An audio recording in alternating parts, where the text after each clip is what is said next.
can't read them as long as I would have wanted to. So this one is going to have 4 parts because I looked over and it's going to be a little bit longer than some of the other ones. Maybe it's because it's already finishing. So obviously, it's like I said before, this book has 10 chapters and an epilogue that I will read at the end. This is also a fairy tale for adults. This is technically not a children's book, so there is a movie that was made that it would be better for your kids instead of the book. The first several chapters have sexual content that I do not recommend.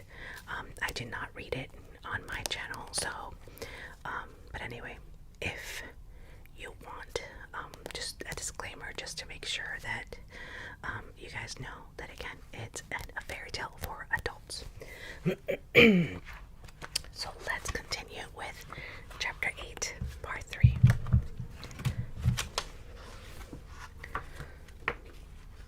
Glinting golden in the sunlight was a small ship. Its sails bellowing, and in rudely mustachioed face looked down at them from the side. "Was that you, young feller, me lad, a leaping and cavorting just now?" "It was," said Tristan, "and I think we are in need of assistance." "Yes." "Righto," said the man. Get ready to grab the ladder then. I'm afraid my friend has a broken leg," he called, "and I've hurt my hand. I don't think either of us can climb the ladder." Not a problem. We can pull you up." And with that, the man tumbled a long rope ladder over the side of the ship. Tristan caught at it with his good hand, and he held it steady while Yvain pulled herself onto it.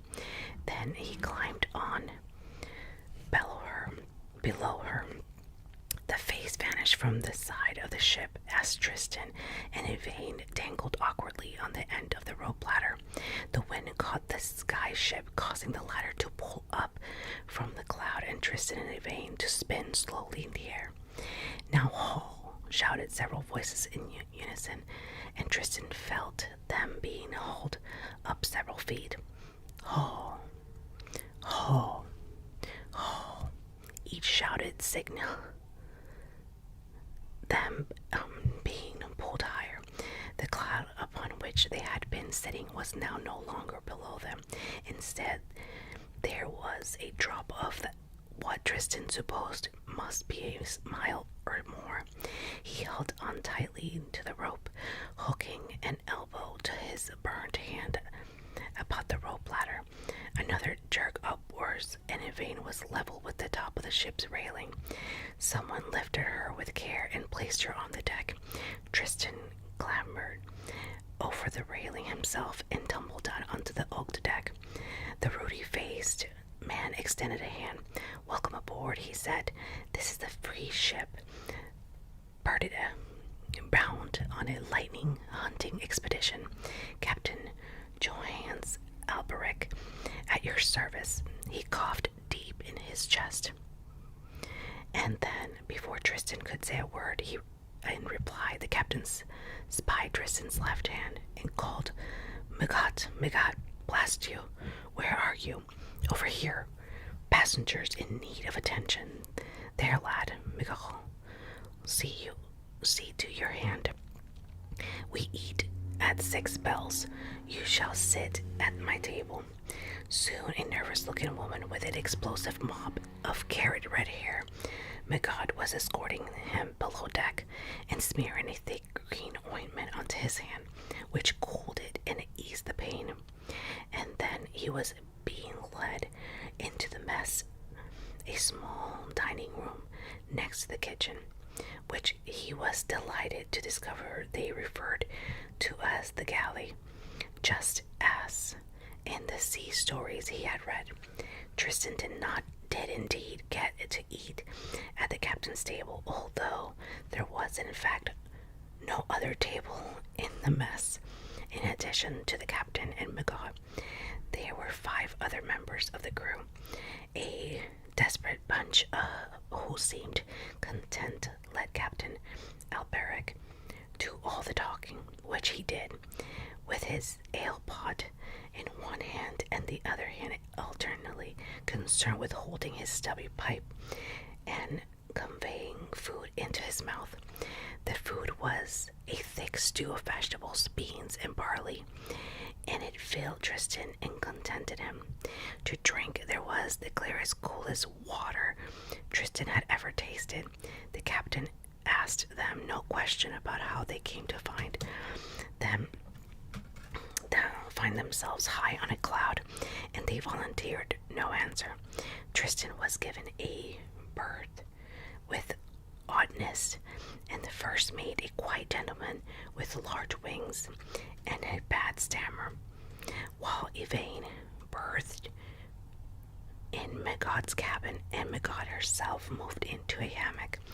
Tristan often found himself looking back during the rest of his journey through Fairy on his time on the Perdita as one of the happiest periods in his life.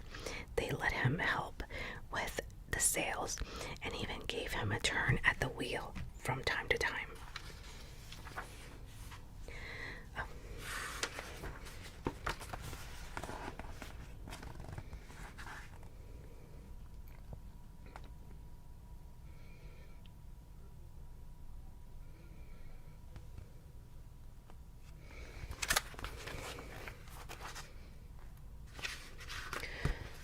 Sometimes the ship would sail above dark storm clouds as big as mountains, and they would fish for lightning bolts with a small copper chest. The rain and the wind would wash the deck of the ship, and often he would find himself laughing with exhilaration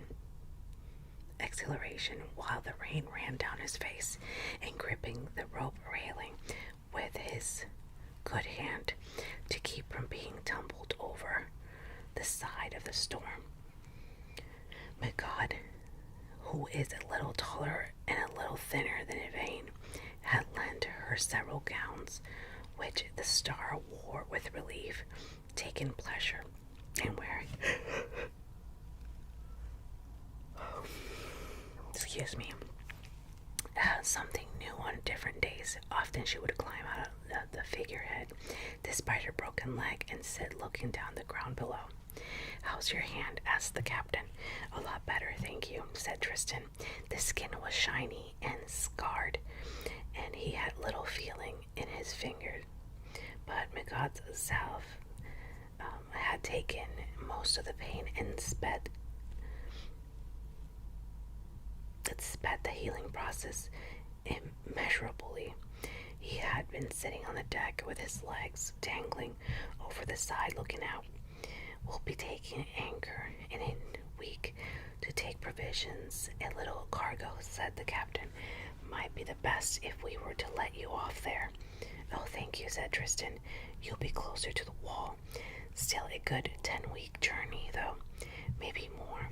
But Magod said she's nearly got your friend's leg up to Snoof. He'll be able to take her weight again soon." They sat side by side. The captain puffed on his pipe. His clothes were covered in a fine layer of ash, and when he was not smoking his pipe, he was chewing the stem or excavating the bowl with a sharp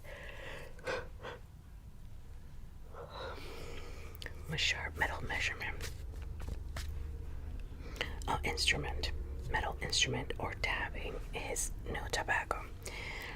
"You know," said the captain, staring off toward the horizon, "it was an entirely fortune that we found you." "Well, it was fortune that we found you, but it'd also be true to say that I was keeping half an eye out for you. I and a few others about the place."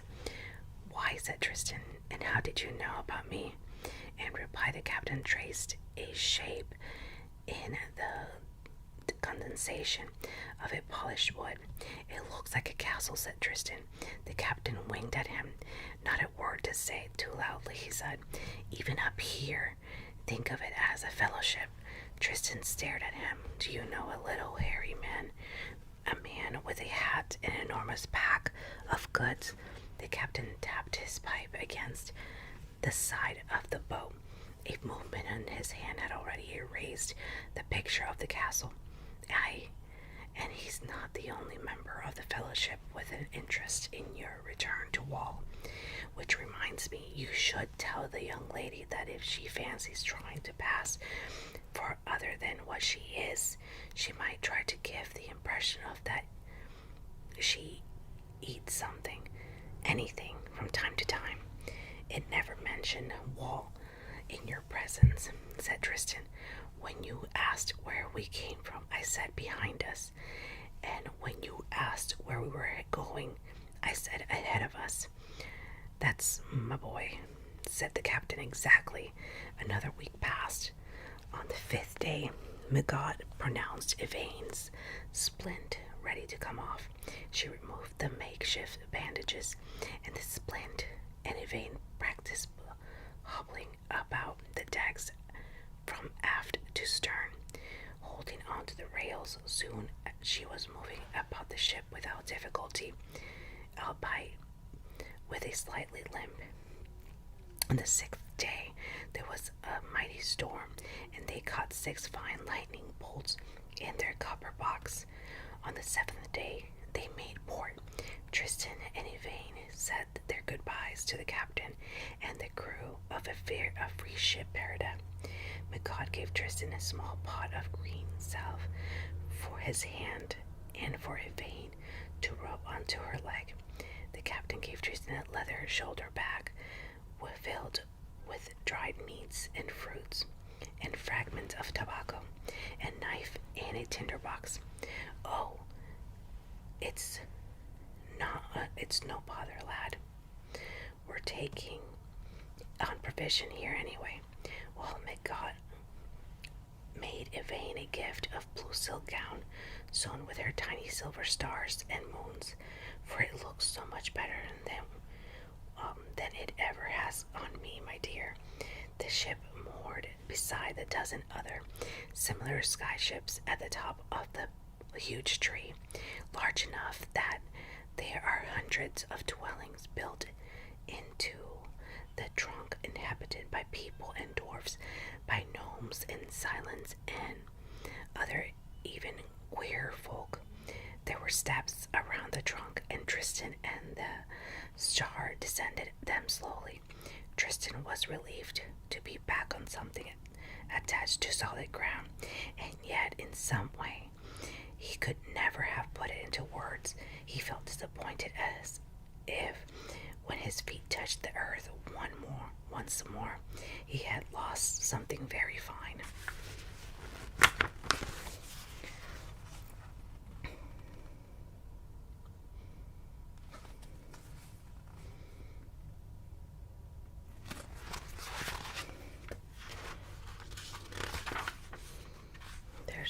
This page is here.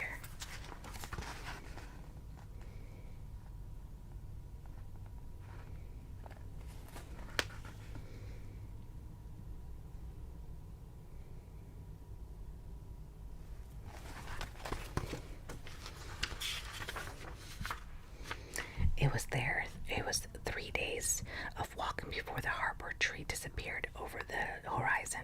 They traveled west toward the sunset along the wide and dusty road. They slept beside the hedgerows. Tristan ate fruit and nuts from the bushes and trees, and he drank from clear streams. They encountered a few other people on the road.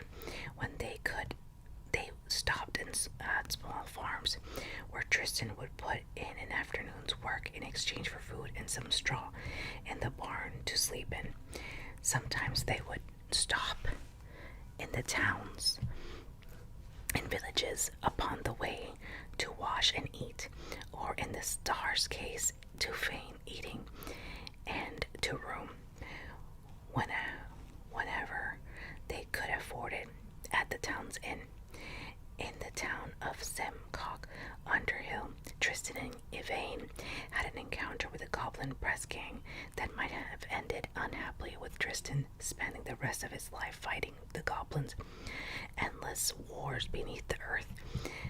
Had it not been for Yvain's quick thinking and her sharp tongue, in Berryhead's forest, Tristan outfaced one of the great tawny eagles, who would have carried them back both to its nest to feed its young, and was afraid of nothing at all save fire.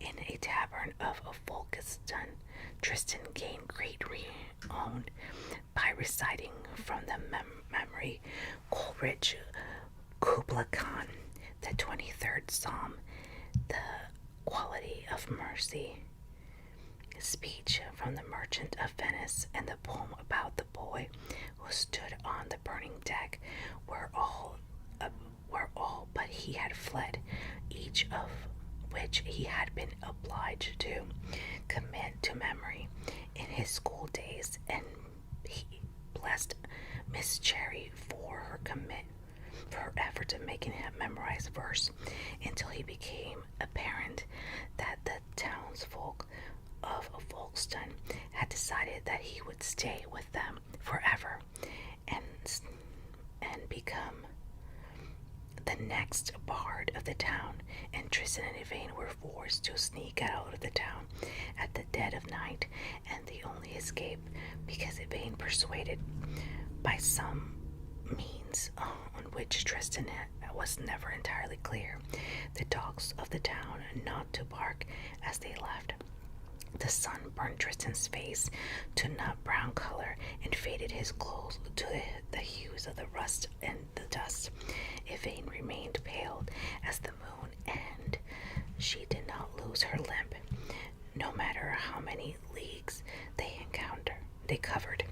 One evening, camped at the edge of a deep wood, Tristan heard something he had never heard before, a beautiful melody, a plaintive and strange. It filled his head with visions and filled his heart with awe and delight. The music made him think of spaces without limits, a huge crystalline spheres which revolved with unutterable slowness through the vasty halls of the air. The melody transported him, took him beyond himself. After that night have been a long hours, and might have been the only minutes it had entered, and Tristan sighed. That was wonderful, he said. The star's lips moved involuntarily into his smile, and her eyes brightened. Thank you, she said. I suppose that I have not felt like singing until now. I have never heard anything like it.